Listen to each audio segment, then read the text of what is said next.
Dialogue ഡിലൈറ്റ്സിന്റെ പുതിയൊരു എപ്പിസോഡിലേക്ക് എല്ലാവർക്കും സ്വാഗതം. ഇന്ന് നമ്മളുള്ളത് ഇംഗ്ലണ്ടിലെ റഗ്ബി എന്നൊരു സ്ഥലത്താണ്. ഇന്നത്തെ നമ്മുടെ ഡയലോഗ് ഡിലൈറ്റ്സിന്റെ സ്പെഷ്യൽ എപ്പിസോഡ് ലോകത്തുള്ള എല്ലാ നഴ്സുമാർക്കും വേണ്ടിയിട്ട് ഡെഡിക്കേറ്റ് ചെയ്യുന്നു. ലോകത്തുള്ള എല്ലാ നഴ്സുമാരെന്ന് വെച്ചാൽ പ്രത്യേകിച്ചും മലയാളി നഴ്സുമാർക്ക് വേണ്ടിയിട്ട് ഡെഡിക്കേറ്റ് ചെയ്യുകയാണ്. നമ്മൾ എയിംന അതല്ലെങ്കിൽ ഇന്റർനാഷണൽ നഴ്സസ് മാഗസിൻ എന്നൊരു സംഘടനയിലൂടെ നഴ്സുമാരുടെ കഴിവുകൾ ലോകമെമ്പാടും കണ്ടു കഴിഞ്ഞു. അവരുടെ കഴിവുകൾ, പ്രത്യേകിച്ച് നഴ്സുമാരുടെ കഴിവുകൾ സിറിഞ്ചിൽ ഒതുങ്ങുന്നത് മാത്രമല്ല എന്ന് പലരും തെളിയിച്ചിട്ടുണ്ട്. കലയുടെ, സാഹിത്യത്തിന്റെ, അതുപോലെ നിരവധി മേഖലകളിൽ നഴ്സുമാർ അവരുടെ പ്രാഗൽഭ്യം തെളിയിച്ചവരാണ്. ഇന്ന് നമ്മോടൊപ്പമുള്ളത് ഒരു കൂട്ടം മലയാളി നഴ്സസ് ആണ്. നമുക്ക് ഏവർക്കും അഭിമാനം തോന്നുന്ന, ഏറ്റവും അധികം സന്തോഷം തോന്നുന്ന ഒരു മുഹൂർത്തത്തിന് സാക്ഷിയാവുകയാണ് ഞങ്ങളിവിടെ. നമ്മുടെ നഴ്സുമാരുടെ സ്വപ്നങ്ങൾക്ക് പരിധികളില്ല എന്ന് ഒരുപാട് പേർ തെളിയിച്ചു കഴിഞ്ഞു. പ്രത്യേകിച്ച് ഈ കഴിഞ്ഞ 2024 ജൂലൈയിൽ നമ്മൾ കണ്ടു കഴിഞ്ഞു, ബ്രിട്ടീഷ് പാർലമെന്റിൽ ആദ്യമായി ഒരു മലയാളി നേഴ്സ് പാർലമെന്റ് മെമ്പറായി തെരഞ്ഞെടുക്കപ്പെട്ടിരിക്കുന്നു. ഇന്നത്തെ നമ്മുടെ അതിഥി മിസ്റ്റർ സോജൻ ജോസഫും അദ്ദേഹത്തിന് ഇതുവരെ താങ്ങായി തണലായി നിന്ന് 31 വർഷത്തെ പരിചയമുള്ള കുറച്ച് ചങ്ക് സുഹൃത്തുക്കളുമാണ്. അപ്പോൾ ഇന്ന് നമുക്ക് അവരുടെ വിശേഷങ്ങളിലേക്ക് കിടക്കാം. ഒരിക്കൽ കൂടി ഞങ്ങൾ സ്വാഗതം ചെയ്യുന്നു. ആദ്യമേ തന്നെ നമുക്ക് നിങ്ങളുടെ സൗഹൃദങ്ങളിൽ നിന്ന് തന്നെ തുടങ്ങാം. നിങ്ങളുടെ സൗഹൃദത്തെ കുറിച്ച് ഒന്ന് പറയാമോ? ആരിൽ നിന്നാണ് തുടങ്ങുന്നത്? നമുക്ക് ആദ്യം തന്നെ ശ്രീ സോജൻ ജോസഫിൽ നിന്ന് തന്നെ തുടങ്ങാം. ആദ്യമേ തന്നെ നിങ്ങൾക്ക് സ്വാഗതം.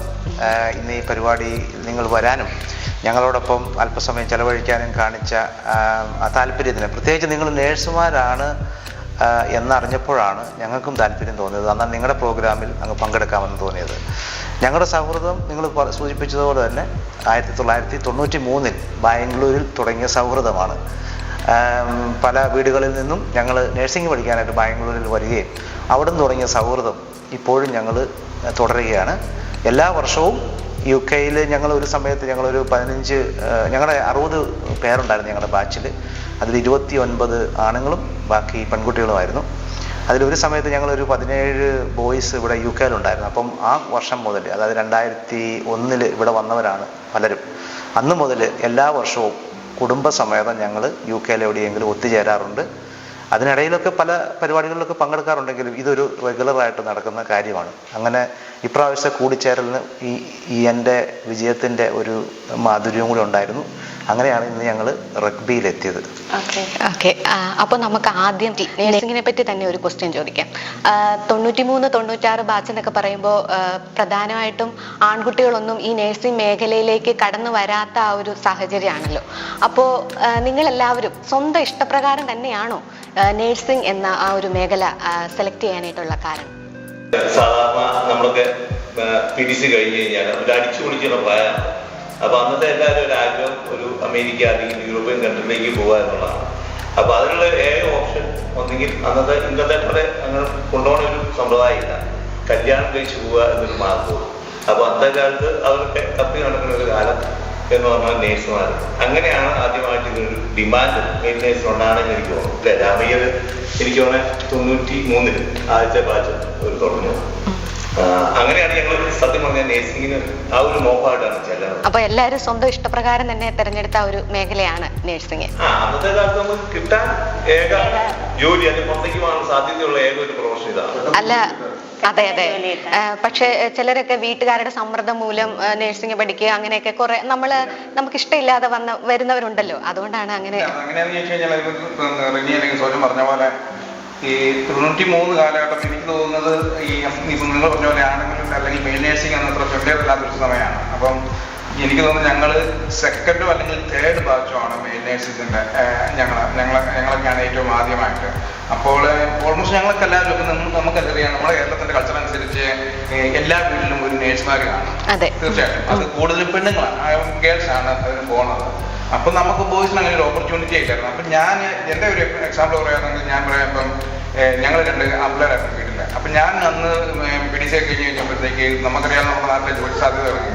അപ്പൊ ഞാൻ ചുമ്മാ വീട്ടിലിരുന്ന് എൻ്റെ വീട്ടിൽ അപ്പനോടും അമ്മയോടും പറഞ്ഞായിരുന്നു ഞാനൊരു പെണ്ണായിരുന്നു, എനിക്ക് നേഴ്സിംഗിന് പോകായിരുന്നു, അപ്പോൾ ഒരു ജോലി കിട്ടി. അപ്പോൾ അങ്ങനെയുള്ളൊരു ആ സമയത്താണ് എൻ്റെ ഒരു കൂട്ടുകാരൻ അതിന് മുന്നേ തലേ വർഷം നേഴ്സിങ്ങിന് പോയി. അപ്പം അവരിങ്ങനെ പോയി എന്ന് പറഞ്ഞപ്പോഴത്തേക്ക് അപ്പം ഇതൊരു ഓപ്പർച്യൂണിറ്റി ആണല്ലോ എന്ന് കരുതി ഞങ്ങൾ തന്നെ അത് ഇനിഷ്യേറ്റ് ആണ്. കാരണം അത്ര ആർക്കും ഒന്നുമില്ല ഈ നഴ്സിങ്ങിന് വിടാൻ അല്ലെങ്കിൽ ബോയ്സിന് ഇങ്ങനെ ഉണ്ടെന്നുള്ളത്. അപ്പം ഞങ്ങളിങ്ങനെ പറഞ്ഞിങ്ങനെ നഴ്സിങ്ങിന് പോകാമെന്ന് അറിഞ്ഞുകൊണ്ട് അന്നത്തെ കാലത്ത് അവർ അന്നും ഡൊണേഷൻ ഇല്ലാതെ നമുക്കറിയാലോ, അന്ന് ഹൈ ഡൊണേഷൻ കൊടുത്ത്, അപ്പൊ നമ്മുടെ പരിമിതികൾക്ക് അപ്പുറമാണ് ആ ഡൊണേഷനൊക്കെ. ഇപ്പം നമ്മൾ ഉദ്ദേശിക്കുന്ന എമൗണ്ടുകളൊന്നും അല്ല. അപ്പൊ അന്നത്തെ പൈസയുടെ വാല്യൂ നമുക്ക് ചിന്തിക്കാം. അപ്പം അന്നത്തെ ഹൈ ഡൊണേഷൻ കൊടുത്ത് ഞങ്ങളെല്ലാവരും അങ്ങനെയാണ് ആ അഡ്മിഷൻ തന്നെ കരസ്ഥമാക്കിയത്. പക്ഷെ അത് നമുക്കൊരു ജോലി, അതായിരുന്നു റെനി പറഞ്ഞ പോലെ ഒരു ഓപ്പർച്യൂണിറ്റി. നമുക്ക് ഒരു ജോലി എന്നുള്ളത് ഈ മെഡിക്കൽ ഫീൽഡ് ആയിരുന്നുണ്ട്. അപ്പം അത് ഫോക്കസ് ചെയ്ത് അങ്ങ് പോയി എന്നാണ്. പിന്നെ ഞാൻ വേറെ കോഴ്സ് ഞാൻ തന്നെ കണ്ടുപിടിച്ചതിന് പോകാൻ വേണ്ടി പ്ലാൻ ചെയ്തതാണ്. അപ്പം വീട്ടിലെ പേരൻസ് എല്ലാവരും കൂടെ ഡിസ്കസ് ചെയ്തിട്ട് പറഞ്ഞു അതിന് മുമ്പിലോട്ട് നഴ്സിങ്ങിനാണ് ഭാവി, പോകണം. അപ്പം ഞാൻ എൻ്റെ പേരൻസ് പറഞ്ഞു അനുസരിച്ച് പോകുന്ന വ്യക്തി. അതേതായാലും ഒരിക്കലും എന്താ പറയാ, നിങ്ങൾക്ക് ഒരു റിഗ്രറ്റ് ഇതുവരെ തോന്നിയിട്ടില്ലല്ലോ. ഇപ്പൊ നിങ്ങൾ എല്ലാവരും ഈ പ്രൊഫഷൻ ഇഷ്ടപ്പെടുന്നുണ്ടല്ലേ? നമ്മുടെ ജീവിതം മാറുകയാണ്. അതെ, ഇത്രയും വർഷമായിട്ട് ഈ പ്രൊഫഷൻ തന്നെ നിൽക്കാൻ സാധിച്ചു. ഞാനും പറഞ്ഞ പോലെ ആഗ്രഹിച്ചു പോയതല്ല. വീട്ടിൽ നിന്ന് പറഞ്ഞു, പ്രത്യേകിച്ച് നമ്മുടെ ബന്ധുക്കളൊക്കെ പുറത്തോട്ടായിരുന്നു. അവർ പറഞ്ഞു നഴ്സിങ്ങിന് വേണ്ടി നല്ലതായിരിക്കും. വീട്ടിൽ മാറി നിൽക്കാൻ ഏറ്റവും ഒരു അവസരം ബാംഗ്ലൂർ എന്ന് പറഞ്ഞ സ്ഥലം സ്വപ്നമായിരുന്നു. കേട്ടിട്ടുണ്ട്, എല്ലാവരും പേടിച്ചു എന്നാലേ പറഞ്ഞു. പിന്നെ ഞങ്ങളെല്ലാവരും സാധാരണ കുട്ടികളിൽ നിന്നവരാണ്. കടം മേടിച്ചൊക്കെയാണ് ഞങ്ങൾ പഠിപ്പിക്കാൻ വിട്ടത്. പിന്നെ ഞങ്ങൾ അവിടെ ചെന്ന് അങ്ങനെ സൗഹൃദം തുടങ്ങി അടിച്ചു പൊളിച്ചു.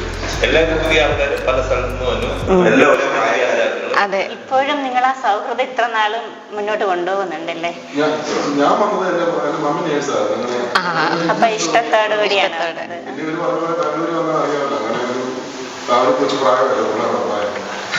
പിന്നെ ഇതിനകത്ത് വേറൊരു കാര്യം എന്ന് പറഞ്ഞാൽ നമ്മൾ നാട്ടിൽ പഠിച്ചുകൊണ്ടിരുന്ന സമയത്ത് നമുക്ക് അന്ന് ഫീൽ ചെയ്യുന്നു നഴ്സസിന്റെ സ്റ്റേറ്റസ്, സൊസൈറ്റിയൽ സ്റ്റേറ്റസ് വേറെ ഇച്ചിരി താഴെയാണ്. പക്ഷെ ഇവിടെ വന്ന് നമ്മൾ ജോലി ചെയ്തു ഇവിടത്തെ നോക്കി കഴിഞ്ഞപ്പോൾ നമുക്ക് മനസ്സിലാവും നഴ്സസിന്റെ സ്റ്റേറ്റസ് എന്ന് പറഞ്ഞാൽ താഴെയുള്ളതല്ല. നമ്മൾ പാർട്ട് ഓഫ് MDT. അപ്പൊ നമുക്ക് കോൺട്രിബ്യൂട്ട് ചെയ്യാനായിട്ട് പറ്റുന്ന ഒരു ഫീൽഡ് തന്നെയാണ്. ആദ്യം ഞങ്ങള് നാട്ടില് വർക്ക് ചെയ്തിട്ടുണ്ട്, ചെന്നൈയിലൊക്കെ വർക്ക് ചെയ്തിട്ടുണ്ട്. രാത്രിയിൽ തന്നെ തലേന്ന് രാത്രി അച്ഛനെ വിളിച്ചിട്ട് അച്ഛൻ എനിക്ക് പറ്റത്തില്ല, നഴ്സിംഗ് ഫീൽഡ് ഉപേക്ഷിക്കുകയെന്ന് പറഞ്ഞ് ഞാൻ അച്ഛനെ വിളിച്ചിട്ട് രാത്രി അവിടുന്ന് ട്രെയിൻ കയറിയ ആളാണ്. അപ്പൊ ഈ പ്രൊഫഷൻ എനിക്ക് അച്ഛൻ്റെ ഇഷ്ടത്തോടു കൂടിയിട്ടാണ് ശരിക്കും നഴ്സിംഗിലേക്ക് വന്നത് തന്നെ. എനിക്കൊരു വേറൊരു ഫീൽഡിലേക്ക് പോകണമെന്നായിരുന്നു ആഗ്രഹം. പക്ഷെ ഇല്ല, ഒരിക്കലും ഇല്ല. ഇപ്പൊ തന്നെയാണെങ്കിലും എല്ലാ മേഖലയെ നോക്കുകയാണെങ്കിൽ ഇപ്പോഴും എനിക്ക് തോന്നുന്നു കേരളത്തിൽ തിയേറ്ററിലൊക്കെ ആണെങ്കിൽ അവർ നമുക്കത്ര റെസ്പെക്റ്റും കിട്ടുന്നില്ല, സാലറിയും കിട്ടുന്നില്ല. നാട്ടിലെന്ന് പറഞ്ഞാൽ അതേസമയം ഇവിടെ ഉണ്ടായിരിക്കാം ടു സർട്ടൻ ഡിഗ്രി. മെന്റൽ ഹെൽത്തിൽ എസ്പെഷ്യലി അങ്ങനെ അത്ര വലിയ ഹൈറാർക്കി ഇല്ല. ഇപ്പം RC റെസ്പോൺസിബിൾ റിലേഷൻസ് എന്നൊക്കെ പറഞ്ഞു കഴിഞ്ഞാൽ നേഴ്സസ് ഉണ്ട്. അപ്പം ഹൈറാർക്കി അത്ര വലിയതില്ല, എന്നാൽ നമുക്കൊരു ഈക്വൽ ഓപ്പർച്യൂണിറ്റി കിട്ടുന്നുണ്ട്. അതുപോലെ തന്നെ നമുക്ക് ഇവിടെ അപ്ഗ്രേഡ് ചെയ്യാൻ വേണ്ടിയിട്ട് ഒത്തിരി അവർ നമ്മളെ ഹെൽപ്പ് ചെയ്യുന്നുണ്ട്. ഓപ്പർച്യൂണിറ്റീസ് ഉണ്ട്. നമുക്ക് പുതുതായിട്ട് പഠിക്കണമെങ്കിലും അവർ നമ്മളെ വളരെയധികം ഹെൽപ്പ് ചെയ്യും. മാത്രമേ ഉള്ളൂ. കൂടുതൽ പറയാമോ അതിനെപ്പറ്റി? കൂടുതൽ പറഞ്ഞാൽ നമ്മൾ നേരത്തെ പറഞ്ഞ പോലെ നമുക്ക് കമ്മിറ്റഡ് ആണെങ്കിൽ നമുക്ക് എത്രയും മുന്നോട്ട് പോകാൻ പറ്റും. കമ്മിറ്റ്മെന്റ് വേണം, അതുപോലെ തന്നെ hard working, no cutting the corner. അപ്പം അത് ചെയ്യുകയാണെങ്കിൽ പിന്നെ ഒരു ഡിസൈർ വേണം. നമ്മൾ എന്തിനാണ് അങ്ങനെ ചെയ്യുന്നത്? ജസ്റ്റ് ഒരു PhD എടുത്ത് തീസിസ് എടുത്ത് ഷെൽഫിൽ വെക്കുന്നൊരു കാര്യമില്ല. അപ്പം അതുകൊണ്ട് എന്താണ് സൊസൈറ്റിക്ക് നമ്മൾ നിലകൊള്ളുന്ന ആ ഒരു പ്രൊഫഷനുള്ള മൂല്യം എന്താണെന്ന് മനസ്സിലാക്കി ചെയ്യും. നമുക്ക് സോജൻ ജോസഫിലേക്ക് തന്നെ തിരിച്ചു വരാം. മെന്റൽ ഹെൽത്ത് നേഴ്സായിരുന്നല്ലോ, 22 വർഷം മെന്റൽ ഹെൽത്ത് നേഴ്സായിട്ട് ജോലി ചെയ്തു. മറ്റുള്ള നഴ്സിംഗ് മേഖലയുമായി കമ്പയർ ചെയ്യുമ്പോൾ ഒരുപാട് ചലഞ്ചസ്, വെല്ലുവിളികളൊക്കെ നേരിട്ടിട്ടുണ്ട്. എന്തെങ്കിലും ഒരു എക്സ്പീരിയൻസ് ഞങ്ങളോട് ഷെയർ ചെയ്യാമോ? മറക്കാനാവാത്തൊരു എക്സ്പീരിയൻസ്. മറക്കാനാവാത്ത എക്സ്പീരിയൻസ് എന്ന് പറഞ്ഞു കഴിഞ്ഞാൽ ഒരു ചലഞ്ച് തന്നെയാണ്. നമ്മുടെ നാട്ടിലുള്ള, ഇപ്പോൾ ഇവരൊക്കെ പറഞ്ഞ പോലെ നമ്മുടെ നാട്ടിലെ മെൻ്റൽ ഹെൽത്ത് നേഴ്സിങ്ങും ഇവിടുത്തെ മെൻ്റൽ ഹെൽത്ത് നേഴ്സിങ്ങും ഒത്തിരി വ്യത്യാസമുണ്ട്. അപ്പം കുറച്ച് സമയമെടുത്തു ഇവിടുത്തെ സിസ്റ്റവുമായിട്ടൊന്ന് അഡാപ്റ്റ് ചെയ്യാനായിട്ട്. ഞങ്ങളെല്ലാവരും അങ്ങനെ തന്നെയാണ്. അപ്പം പ്രത്യേകിച്ച് ആ കാലഘട്ടത്തിൽ പോകുന്ന നേഴ്സുമാർ, നമ്മൾ വന്ന ഉടനെ അടുത്ത 2ാമത്തെ വർഷം അടുത്ത ബാൻഡ് ആകുക അല്ലെങ്കിൽ മുന്നോട്ട് പോകുക എന്നുള്ളൊരു ലക്ഷ്യമൊന്നും ഞങ്ങൾക്ക് ആർക്കും ഇല്ലായിരുന്നു.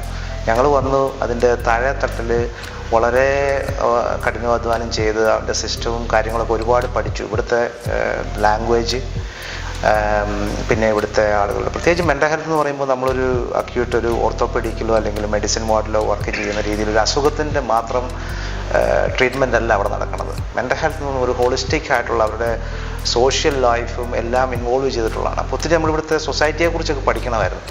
അതൊക്കെയായിരുന്നു ഏറ്റവും വലിയ ചലഞ്ച് ആദ്യ കാലഘട്ടങ്ങളിൽ. അപ്പം ഞങ്ങൾ കൂടുതൽ പേരും മെൻ്റൽ ഹെൽത്തിൽ വർക്ക് ചെയ്യുന്നവർ തന്നെയാണ്. അപ്പം ഞങ്ങളെല്ലാവരും അതിൽ കൂടെ കടന്നു പോയതാണ്. അപ്പം ഞങ്ങളൊക്കെ ഒരു അടുത്ത ബാൻഡിനെ കുറിച്ച് ചിന്തിക്കുന്നത് തന്നെ 5 വർഷവും 6 വർഷമൊക്കെ ശേഷമാണ്. അപ്പം നമ്മുടെ ഈ പുതിയ വരുന്ന നിങ്ങളെപ്പോലുള്ള പുതിയ ഒരു ട്രെൻഡ് ഞങ്ങൾ കാണുന്നത് വന്ന് 2ാമത്തെ വർഷം ബാൻഡ് 6 ആകണം. അതിനകത്ത് ഞങ്ങളുടെ ഡിഫറൻസും നിങ്ങളുടെ ഡിഫറൻസും അതാണ്. ഞങ്ങൾ കുറേ കൂടെ ആ ബേസ് കുറേ കൂടെ ശരിക്കും സോളിഡായിട്ട് വർക്ക് ചെയ്തിട്ടാണ് പോയത്. മറ്റ് ചലഞ്ചസ് ഒക്കെ ഉണ്ട്, മെൻ്റൽ ഹെൽത്തിലൊക്കെ ഉണ്ട്. അഗ്രഷൻ, വയലൻസ്, പിന്നെ റേഷ്യലി മോട്ടിവേറ്റഡ് കമൻസ്, ഇതൊക്കെ ഡേ ടു ഡേ. അതിപ്പോൾ നമ്മൾ മാത്രമല്ല, അത് ഇവിടെയുള്ള ഇംഗ്ലീഷുകാരും ഫേസ് ചെയ്യുക, ആ എൻവയറമെൻറ്റിൽ ജോലി ചെയ്യുന്ന ഇംഗ്ലീഷുകാരും ഏത് നാട്ടുകാരും ആ ചലഞ്ചസ് ഈക്വലി ഫേസ് ചെയ്യുന്നതാണ്. നമ്മൾ മാത്രമല്ല അത്. പക്ഷേ ഇറ്റ്സ് എ റിവാർഡിങ് ജോബ്. നമ്മൾ നല്ലൊരു പേഷ്യൻ്റ് വളരെ അൺവെല്ലായിട്ട് വന്നിട്ട് അവരെ ട്രീറ്റ് ചെയ്ത് അവിടെ നിന്ന് പോകുന്ന കാണുമ്പോൾ നമുക്കൊരു നല്ല സാറ്റിസ്ഫാക്ഷനുണ്ട്. ഇപ്പം കണക്കുകൾ എടുത്ത് നോക്കാമെങ്കിൽ കാണാം, NHSൽ വരുന്ന മിക്ക പേഷ്യൻസിൻ്റെയും 4-ൽ 1 patient some kind of mental health issues ഉള്ളവരാണ്. അപ്പോൾ ഒരു MB എന്ന നിലയിൽ ഓക്സ്ഫോർഡിൽ അതല്ലെങ്കിൽ ഒരു മാനസികാരോഗ്യ രംഗത്ത് എന്തെങ്കിലും മാറ്റങ്ങൾ കൊണ്ടുവരാൻ? തീർച്ചയായിട്ടും എൻ്റെ ഒരു ഫോക്കസ് അത് തന്നെയാണ്. ഞാൻ ആഷ്ഫോർഡിൻ്റെ MB ആണെങ്കിലും മെൻ്റൽ ഹെൽത്ത് സെക്ടർ, ഇപ്പം ഞാൻ ഈ ഒരു എയർലി ഡേ മോഷൻസ് പറഞ്ഞ് പാർലമെൻ്റൽ മോഷൻ ഞാൻ സബ്മിറ്റ് ചെയ്തിട്ടുണ്ടായിരുന്നു. സൂയിസൈഡ് പ്രിവെൻറ്റ് ചെയ്യാൻ എന്ത് ചെയ്യണമെന്നും പറഞ്ഞ്. അത് ഒരു നാഷൻ വൈഡ് ഇതാണ്. അതുപോലെ തന്നെ ഒക്ടോബർ 10-ാം തീയതി വെസ്റ്റ് മിനിസ്റ്റർ ഹാളിൽ ഒരു ഡിബേറ്റ് ഞാൻ ലീഡ് ചെയ്യുന്നുണ്ട് മെൻ്റൽ ഹെൽത്തിനെ കുറിച്ച്. അപ്പോൾ എൻ്റെ ഒരു മെയിൻ ഫോക്കസ് മെൻ്റൽ ഹെൽത്ത് സെക്ടറിൽ എങ്ങനെ നമുക്കിവിടെ പുരോഗതി കൊണ്ടുവരാം എന്നുള്ളത് തന്നെയാണ്. അത് ആഷ്ഫോർഡ് മാത്രമല്ല, കൺട്രി വൈഡുള്ള ഒരു ഇതാണ്. നിങ്ങളുടെ ഡയലോഗ് ഡിലൈറ്റ്സിൻ്റെ പ്രേക്ഷകർക്ക് വേണ്ടിയിട്ട് ഈ സൗഹൃദം ഒന്ന് പരിചയപ്പെടുത്തി തരാമോ? എൻ്റെ പേര് ബിജോ. ഞാൻ നാട്ടിൽ കോട്ടയം അടുത്ത് ഏറ്റുമാനൂരിൻ്റെ അടുത്തുള്ള സ്ഥലത്തു നിന്നാണ്. ഇപ്പം ഇംഗ്ലണ്ടിൽ വന്നിട്ട് ഇപ്പം 20 വർഷം കഴിഞ്ഞു. അതിന് മുമ്പ് കുവൈറ്റിൽ വർക്ക് ചെയ്തിട്ടുണ്ട്, ഡൽഹിയിൽ വർക്ക് ചെയ്തിട്ടുണ്ട്. ഇപ്പോൾ NHSൽ മെൻ്റൽ ഹെൽത്തിൽ ക്ലിനിക്കൽ ലീഡ് നേഴ്സായിട്ട് ജോലി ചെയ്യുന്നു. എൻ്റെ പേര് അലക്സ് വൈദ്യൻ. ഞാൻ നാട്ടിൽ കൊല്ലം ജില്ലയിൽ ദേവനഗര. ഞാനും ഇപ്പോൾ 20 വർഷം എനിക്ക് വന്നിട്ട് ഞങ്ങൾ കൂടുതലായിട്ട് ഒരുമിച്ച് നഴ്സിംഗ് പഠിച്ചു. അത് കഴിഞ്ഞ് ഞാനൊരു 10 വർഷം ഡൽഹി ജോലി ചെയ്തു. അത് കഴിഞ്ഞിട്ടാണ് 2005-ലാണ് ഞാൻ UK-ലെത്തുന്നത്. അപ്പം അന്ന് മുതൽ എനിക്ക് തോന്നുന്നത് ഇവിടെ ഏറ്റവും അവസാനം വന്നത് ഈ സർക്കിളിൽ എനിക്ക് തോന്നുന്നത് ഞാനാണെന്ന് തോന്നുന്നു. 2005-ലെ ഞാനാണ്. അന്ന് മുതലുള്ള ഞങ്ങളുടെ ആ ഒരു കൂട്ടായ്മ, അത് ആ ഫ്രണ്ട്ഷിപ്പ് എന്ന് പറഞ്ഞു കഴിഞ്ഞാൽ ഇവിടെ ഒതുങ്ങുന്ന ഫ്രണ്ട്ഷിപ്പല്ല. ഞങ്ങളുടെ ഇവിടെ പഠിച്ച 29 നേഴ്സുമാരിൽ ഇപ്പോഴും എല്ലാവരും വിദേശ അല്ലെങ്കിൽ ഓസ്ട്രേലിയ, അമേരിക്ക, 1-2 പേര് നാട്ടിലെ, അപ്പം എല്ലായിടത്തും ആ ഒരു ഫ്രണ്ട് സർക്കിൾ ഞങ്ങൾ എല്ലാവരുമായിട്ട് കീപ്പ് ചെയ്യുന്നുണ്ട്. പക്ഷേ ഞങ്ങൾ ഇവിടെ കാണാൻ സൗകര്യങ്ങൾ ഞങ്ങൾ ഇത്ര പേരെ ഉള്ളെങ്കിൽ പോലും ഞങ്ങൾക്ക് ആ ഒരു വാട്സാപ്പ് ഗ്രൂപ്പ് വളരെ ആക്റ്റീവായിട്ടുണ്ട്. അതുതന്നെയാണ് ഞങ്ങളുടെ ഒരു ആ 2000 അല്ലെങ്കിൽ 93-ൽ ആരംഭിച്ച ആ ഫ്രണ്ട്ഷിപ്പിന് ഇന്ന് വരെ, അത് സത്യം പറഞ്ഞാൽ ചിലപ്പം അന്ന് ഇല്ലായിരുന്നതിൽ കൂടുതൽ ഒരടുപ്പം, ഒരു മാനസിക അടുപ്പം ഞങ്ങൾ തമ്മിൽ എല്ലാവരും. കാരണം അന്ന് ഞങ്ങളൊക്കെ അല്ലെങ്കിൽ അടുപ്പം എന്ന് പറയുന്നത് കൂടുതലും ഒരു ഹോസ്റ്റലിൽ താമസിക്കുന്ന ഒരു റൂമിൽ താമസിക്കുന്നത് നമുക്ക് കൂടുതൽ അടുപ്പമുള്ളവർ വേറെ റൂമിൽ താമസിക്കുന്നത്. ഇപ്പോഴെന്ന് പറഞ്ഞു കഴിഞ്ഞാൽ ലോകത്തിൻ്റെ വിവിധ ഭാഗങ്ങളായപ്പോഴത്തേക്ക് എല്ലാവരും കൂടെ കൂടുതൽ അടുപ്പമാണ്. അവർ വിളിക്കും, അല്ലെങ്കിൽ ഒരു ഹായ്ക്കും ഹലോയ്ക്കും വാട്സാപ്പിലുള്ള പ്രാധാന്യം ഞങ്ങൾ ഇന്ന് തിരിച്ചറിയുന്നത്. ഇന്ന് ഒരാളുടെ ഒരു വിളി കണ്ടില്ലെങ്കിൽ, ഒരു ഹലോ കണ്ടില്ലെങ്കിൽ ഞങ്ങൾ തീർച്ചയായിട്ടും അതിനെപ്പറ്റി അല്ലെങ്കിൽ അങ്ങോട്ടും ഇങ്ങോട്ടും ഡിസ്കസ് ചെയ്യും, നീ എവിടെയാണ്, എന്താണ് എന്നുള്ള. അതാണ് ഞങ്ങളുടെ ഫ്രണ്ട്ഷിപ്പ് എന്ന് പറയുന്നത്. പിന്നെ സെക്കൻഡ് തിങ് നമ്മുടെ ജോലിയെ പറ്റി. ഞാനിവിടെ വന്ന കാലം മുതൽ ഞാൻ നഴ്സിംഗ് ഹോമിലാണ് ജോലി ചെയ്തേക്കുന്നത്, പ്രൈവറ്റ് സെക്ടറിലാണ്. എനിക്ക് തോന്നുന്നത് വീട്ടിലേക്ക് എൻ്റെ ഡിഫറൻ്റാണ്. ഞാൻ ഇപ്പോൾ ഒരു നേഴ്സ് മാനേജറായിട്ട് ജോലി ചെയ്യുന്നു. അതും എൻ്റെ ഒരു നിക്ഷേപമാണ്. അപ്പം നമുക്ക് അല്ലെങ്കിൽ ഒരു നേഴ്സിന് ഇവിടെ എവിടേക്ക് എത്തിപ്പെടാൻ പറ്റത്തില്ല എന്ന് എല്ലാവരും പറയും. പക്ഷേ അതിനെല്ലാം അതീതമായിട്ട് ഞങ്ങൾ ഓരോ വ്യക്തിയും, ഇപ്പം ഇവിടെ ഇരിക്കുന്ന എല്ലാവരും അത് പ്രൂവ് ചെയ്ത ആൾക്കാരാണ്. നമുക്ക് ഉയരങ്ങളിൽ എത്തിപ്പെടാൻ ഈ രാജ്യത്ത് ഒരു തടസ്സവുമില്ല. നമുക്ക് അല്ലെങ്കിൽ തോമസ് പറഞ്ഞ പോലെ നമുക്കൊരു ഇനിഷ്യേറ്റീവ് വേണം, നമുക്കൊരു അംബിഷൻ വേണം. അതുണ്ടെങ്കിൽ അവർ നമ്മളെ പ്രൊമോട്ട് ചെയ്ത് നമ്മളെ എത്തിക്കും എന്നുള്ളതിന് യാതൊരു വ്യത്യാസമില്ല. കാരണം ഞാനൊക്കെ അങ്ങനെ തന്നെ എത്തിയതാണ്. അല്ലാതെ നമുക്കത് എത്തിപ്പെടാൻ യാതൊരു ബുദ്ധിമുട്ടുമില്ല. പിന്നെ നമുക്ക് ഈ മെൻ്റൽ ഹെൽത്തുള്ളവർ എന്തെങ്കിലുമൊക്കെ നമുക്ക് മറക്കാൻ മേലാത്ത അനുഭവങ്ങൾ കൊണ്ടുവന്ന് ചോദിച്ചാൽ തീർച്ചയായിട്ടും അത്, എസ്പെഷ്യലി ഞാൻ നഴ്സിംഗ് ഹോമിൽ ചെയ്യുന്ന ഒരു ജോലി വ്യക്തിയാണ്, എനിക്കറിയാം. അവിടെ വരുന്ന ചിലരൊക്കെ നമ്മൾ വിചാരിക്കും ഒരു കെയർ ഹോമിൽ ഒരാൾ വന്നു കഴിഞ്ഞാൽ അവരുടെ ലൈഫ് അവിടെ കൊണ്ട് തീർന്നു. എനിക്ക് പല പല എക്സാമ്പിൾ പറയാൻ പറ്റും. ഒരു ഇനിഷ്യേറ്റീവ് വേണം, നമുക്കൊരു അംബിഷൻ വേണം, അതുണ്ടെങ്കിൽ അവർ നമ്മളെ പ്രൊമോട്ട് ചെയ്ത് നമ്മളെ എത്തിക്കും എന്നുള്ളതിന് യാതൊരു വ്യത്യാസമില്ല. കാരണം ഞാനൊക്കെ അങ്ങനെ തന്നെ എത്തിയതാണ്, അല്ലാതെ നമുക്കത് എത്തിപ്പെടാൻ യാതൊരു ബുദ്ധിമുട്ടുമില്ല. പിന്നെ നമുക്ക് ഈ മെൻ്റൽ ഹെൽത്തിലുള്ളവർ എന്തെങ്കിലുമൊക്കെ നമുക്ക് മറക്കാൻ മേലാത്ത അനുഭവങ്ങൾ കൊണ്ടുവന്ന് ചോദിച്ചാൽ തീർച്ചയായിട്ടും അത് എസ്പെഷ്യലി ഞാൻ നഴ്സിംഗ് ഹോമിൽ ചെയ്യുന്ന ഒരു ജോലി വ്യക്തിയാണ്. എനിക്കറിയാം അവിടെ വരുന്ന ചിലരൊക്കെ നമ്മൾ വിചാരിക്കും ഒരു കെയർ ഹോമിൽ ഒരാൾ വന്നു കഴിഞ്ഞാൽ അവരുടെ ലൈഫ് അവിടെ ഒന്ന് തീർന്നതെന്ന്. എനിക്ക് പല പല എക്സാമ്പിൾ പറയാൻ പറ്റും. അവിടെ വന്ന് ഞാൻ യങ് മെൻ്റൽ ഹെൽത്തിൽ വർക്ക് ചെയ്യുന്ന ഒരാൾ അവിടെയാണ്. അപ്പോൾ അവിടെ വന്നിട്ട് ആൾക്കാർ റിക്കവറി ചെയ്തിട്ട് വീണ്ടും അവർ കമ്മ്യൂണിറ്റിയിലോട്ട് തിരിച്ചു പോകുന്ന ആൾക്കാരുണ്ട്. അപ്പം നമുക്കതൊക്കെ കാണുമ്പോഴത്തേക്ക് നമ്മളുടെ ഒരു ആ കെയർ കൊണ്ടും ആ സന്തോഷം കൊണ്ടും ആൾക്കാർ വീണ്ടും കമ്മ്യൂണിറ്റിയിലോട്ട് തിരിച്ചു പോകും. അതൊക്കെ നമ്മുടെ അച്ചീവ്മെന്റ് എന്ന് പറഞ്ഞാൽ ഇതൊക്കെയാണ് ആസ് എ നേഴ്സ് എന്ന് പറയുന്നത് നമുക്ക് കിട്ടുന്ന സാറ്റിസ്ഫാക്ഷൻ എന്ന് പറയുന്നത്. അങ്ങനെ ഞങ്ങൾക്ക് ഒരുപാട് അനുഭവങ്ങൾ ഒരുപാട് ആൾക്കാർക്ക് വിവരിക്കാനുണ്ട്. പക്ഷേ ഞാൻ പറയുന്നത് എല്ലാ ഓപ്പർച്യൂണിറ്റിയും നമുക്കിവിടെ വളരാനുണ്ട്. ഇത് നമ്മുടെ എൻ്റെ വളർത്തിരിക്കുന്ന സോജൻ നമുക്ക് ചിന്തിക്കാൻ പറ്റുന്നതാണ്, നമുക്ക് നാട്ടിലാണ് ചിന്തിക്കാൻ പറ്റുന്നതാണ്. നമ്മളെല്ലാവരും പറയാറുണ്ട് നേഴ്സ് നമ്മളൊക്കെ നാട്ടിലെ ഒരു MP ആയിട്ട് അവർ കാൻഡിഡേറ്റ് ചെയ്യും. ഇല്ല, ഇവിടെ ഈക്വാലിറ്റി, അത് ഞാൻ ഏറ്റവും വലിയ thank you. Best nurse in UK award വിജയിച്ച ആളാണ്. ഈ കാണുന്ന പോലെ ഒന്നുമല്ല.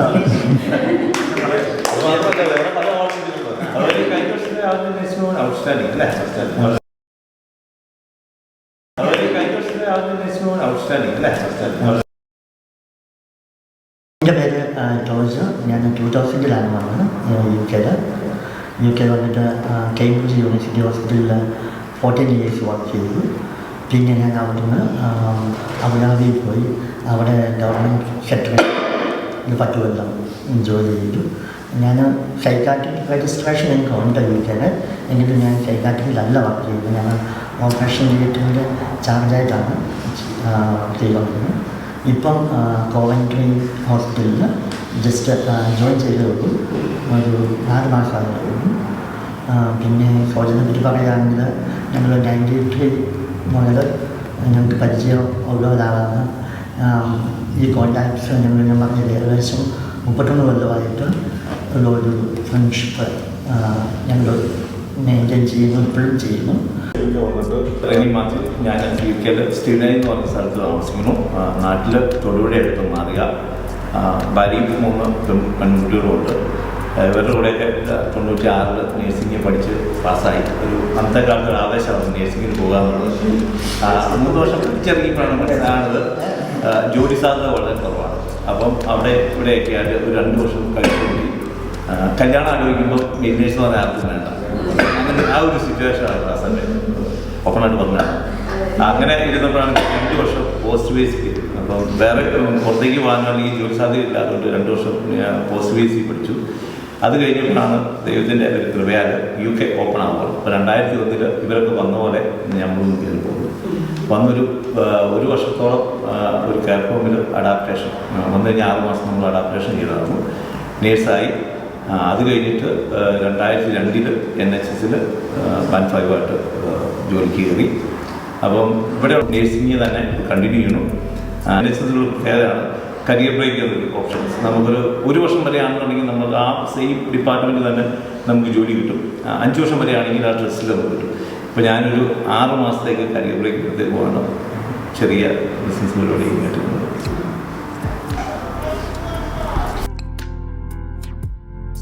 വീട് തൊടുപുഴ, ഇവിടെ താമസിക്കുന്ന ലിവർപൂളിലാണ്. ഞാൻ 2003 വന്നു. ഓക്സ്ഫോർഡിലാണ് വന്നത്. അവിടെ അഡാപ്റ്റേഷൻ കഴിഞ്ഞ് ലിവർപൂളിൽ ജോലി കിട്ടി. ഇപ്പോൾ ലിവർപൂളിൽ തന്നെയാണ് താമസിക്കുന്നത്. നല്ല നേഴ്സായിട്ട് നേഴ്സിംഗ്.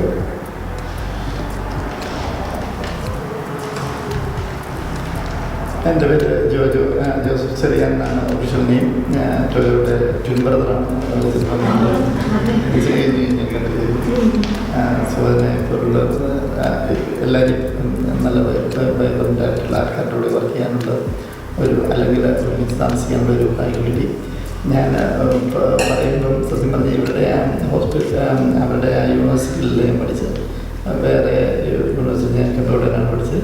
പക്ഷേ എപ്പോഴും അവിടെ എല്ലാ കാര്യത്തിലും ഒരുമിച്ചായിരുന്നു താമസിച്ചുകൊണ്ട്. അതുകൊണ്ട് തന്നെ എപ്പോഴും വളരെ സ്നേഹത്തോടുകൂടി അക്കോമഡേറ്റ് ചെയ്യുന്ന ആൾക്കാരാണ്. പിന്നെ ഇപ്പം ഞാൻ കേംബ്രിഡ്ജ് യൂണിവേഴ്സിറ്റി ഹോസ്പിറ്റലിൻ്റെ കാർഡിയോളജി ഡിപ്പാർട്ട്മെൻറ്റ് മാനേജറായിട്ട് വർക്ക് ചെയ്യുന്നു. CCU സെറ്റപ്പിൽ. പക്ഷേ എനിക്ക് സൈക്കാട്രിക് രജിസ്ട്രേഷൻ ഉണ്ട്. ഫണ്ടിങ്സിൻ്റെ കാര്യം എല്ലാം പറഞ്ഞിട്ടുണ്ട്. ഇപ്പം നാട്ടിൽ നിന്ന് ഒരുപാട് നഴ്സുമാർ OET ഒക്കെ പാസ്സായിട്ട് ഒരു 1.5 വർഷമായിട്ട് വെയിറ്റ് ചെയ്യുകയാണ്. അവരുടെ സ്കോറൊക്കെ ഏകദേശം കഴിയാറായി. അപ്പോൾ ഇപ്പോൾ റിക്രൂട്ട്മെൻറ്റ് കുറച്ച് സ്റ്റോപ്പ് ചെയ്ത് വെച്ചേക്കുകയാണ്. ഒരു MB എന്ന നിലയിൽ നമുക്ക് പറയാൻ പറ്റുമോ ഇതിനെ റീസ്റ്റാർട്ട് ചെയ്യുമോ? നമ്മൾ ഈ രാജ്യത്തെ കുറച്ച് കാലത്തെ ഒരു ട്രെൻഡ് എടുത്ത് നോക്കിക്കഴിഞ്ഞാൽ ഇവിടെ എല്ലാ കാലവും NHSലേക്ക് ഫോറിൻ റിക്രൂട്ട്മെൻറ്റുകൾ നടന്നിട്ടുണ്ട്. അത് 70കളിലും 80കളിലും 90കളിലും ഒക്കെ നടന്നിട്ടുണ്ട്. നോക്കിക്കഴിഞ്ഞാൽ അതൊരു വെയ്വാണത്. ഇപ്പം ഞങ്ങളൊക്കെ വന്നെന്ന് പറയുന്നത് 2000 കാലഘട്ടത്തിൽ അന്ന് ഇവിടെ ഒരുപാട് ഷോർട്ടേജ് ഉണ്ടായിരുന്നു. പെട്ടെന്ന് റിക്രൂട്ട്മെൻറ്റ് ഇന്ത്യയിലേക്ക് വന്നു. അവിടുന്ന് ഒരു ഗ്രൂപ്പ് ആൾക്കാർ കഴിഞ്ഞ 4-5 വർഷം വന്നു. അതിനുശേഷം അവിടെ കുറച്ച് കാലത്തിന് നിർത്തിയിരുന്നു. പിന്നീട് വീണ്ടും 2007 2010 വീണ്ടും ഒരു സെക്ഷൻ ആളുകൾ വന്നു. അതുപോലെ ഇതിപ്പോൾ ഈ കോവിഡിന് ശേഷം പെട്ടെന്ന് ഇവിടെ ഈ ഹെൽത്ത് മേഖലയിൽ ഒരുപാട് വേക്കൻസി വരികയും കഴിഞ്ഞ 2 വർഷത്തിൽ ഇന്നേ വരെ ഉണ്ടായിട്ടുള്ള അൺപ്രസിഡൻഷ്യൽ മൈഗ്രേഷനാണ് നടന്നത്. അപ്പോൾ ഈ കഴിഞ്ഞ ഇലക്ഷൻ കാലത്ത് അതൊരു വലിയ ഇഷ്യൂ ആയിരുന്നു. അപ്പം ഞാൻ പറഞ്ഞത് ഇപ്പോൾ താൽക്കാലികമായിട്ട് നിർത്തിയിരിക്കുന്നത് മുന്നോട്ട് ഈ രാജ്യത്ത് NHSന് നഴ്സസിന് ആവശ്യമുണ്ടെങ്കിൽ അത് വീണ്ടും ഓപ്പൺ ചെയ്യും. നമുക്ക് അല്ലാതെ സ്ഥിരമായിട്ട് എപ്പോഴും നമ്മൾ നാട്ടിൽ നിന്ന് എപ്പോഴും നമുക്ക് പഠിക്കുന്നവരെല്ലാവർക്കും UK വരിക എന്നൊരു ട്രെൻഡ് നടക്കത്തില്ല. അതിനൊരു സമയമുണ്ട്. ആ സമയം വരുമ്പോൾ അത് വീണ്ടും ആവശ്യമാണ് എന്നുണ്ടെങ്കിൽ ആ രാജ്യം ഇപ്പോൾ ഈ കഴിഞ്ഞ ഞാൻ ഇലക്ഷൻ്റെ സമയത്ത് എൻ്റെ NHSലെ ജോബ് സംബന്ധമായി നോക്കുമ്പോൾ 50 കുട്ടികൾ ലോക്കലി പഠിച്ചിറങ്ങിയ കുട്ടികൾക്ക് ജോബ് കിട്ടാനില്ലായിരുന്നു. കാരണം വേക്കൻസി ഇല്ല. അപ്പം ഈ ലോക്കലി പഠിച്ചിറങ്ങുന്ന പിള്ളേർക്ക് ജോലി കിട്ടാതെ അപ്പം ഇൻ്റർനാഷണൽ റിക്രൂട്ട്മെൻറ്റ് എന്ന് പറഞ്ഞാൽ അത് ഒരു ഹ്യൂജ് എക്സ്പെൻസീവ് പ്രോസസ്സും കൂടെയാണ്. അപ്പോൾ അതുകൊണ്ട് ഇതിൻ്റെ ആ വേവ് മാറി വരുന്നതനുസരിച്ച് അത് എപ്പോഴായിരിക്കും എന്ന് നമുക്ക് പറയാൻ പറ്റത്തില്ല. തീർച്ചയായിട്ടും ഇപ്പോഴും പല ഏരിയകളിൽ വേക്കൻസികളോ ചില സ്ഥലങ്ങളിലൊക്കെ ഉണ്ട്. അതൊക്കെ മാറി മറിഞ്ഞു വരും. ഡയലോഗ് ഡിലൈറ്റ്സിന് ഞങ്ങളുടെ MBIN സ്റ്റുഡൻസിൻ്റെ ഒരു ആശംസ. നിങ്ങളുടെ ഇതൊരു വിജയകരമാകട്ടെ. ഞങ്ങളുടെ ആണുങ്ങളുടെ വിവരങ്ങളൊക്കെ കേട്ടില്ലേ? അപ്പം ഇനി ഞങ്ങളുടെ പെണ്ണുങ്ങളെ കൂടെ ഒന്ന് ഇൻട്രൊഡ്യൂസ് ചെയ്യുകയാണ്. ഇതാണ് ഞങ്ങളുടെ വനിതാ സാരഥികൾ. ഇതിനകത്ത് ഇവരാരും ഞങ്ങളോട് പഠിച്ചവരല്ല. പക്ഷേ MBIൻ്റെ ഭാഗമായി ഞങ്ങൾ ആദ്യം മുതൽ ഇവിടെ തുടങ്ങിയ കാലം മുതൽ ഇവരെല്ലാം ഞങ്ങളൊരു ഫാമിലി പോലെയാണ് ഇവിടെ നിൽക്കുന്നത്. അപ്പം ഇനി കുറച്ച് വിശേഷങ്ങൾ നിങ്ങൾ ഇവരുടെയും കൂടെ കേൾക്കുക. Okay, thank you. This is a very happy moment. ഇത് ഞങ്ങളുടെ MBയുടെ ഭാര്യയാണ്.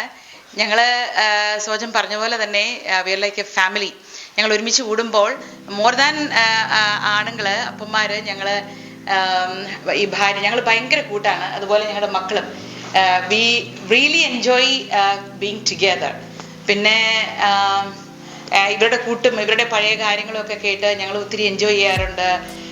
ഞങ്ങളുടെ സന്തോഷങ്ങളും ദുഃഖങ്ങളും എല്ലാം ഞങ്ങൾ പരസ്പരം പങ്കുവെക്കാറുണ്ട്. ഞങ്ങളൊരു ഗ്രൂപ്പ് ചാറ്റുണ്ട്.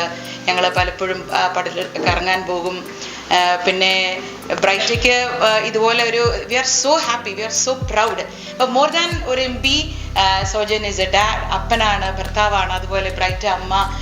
ദിസ് ഇസ് സോ പറയാൻ വാക്കുകളില്ല അതിൻ്റെ സന്തോഷം.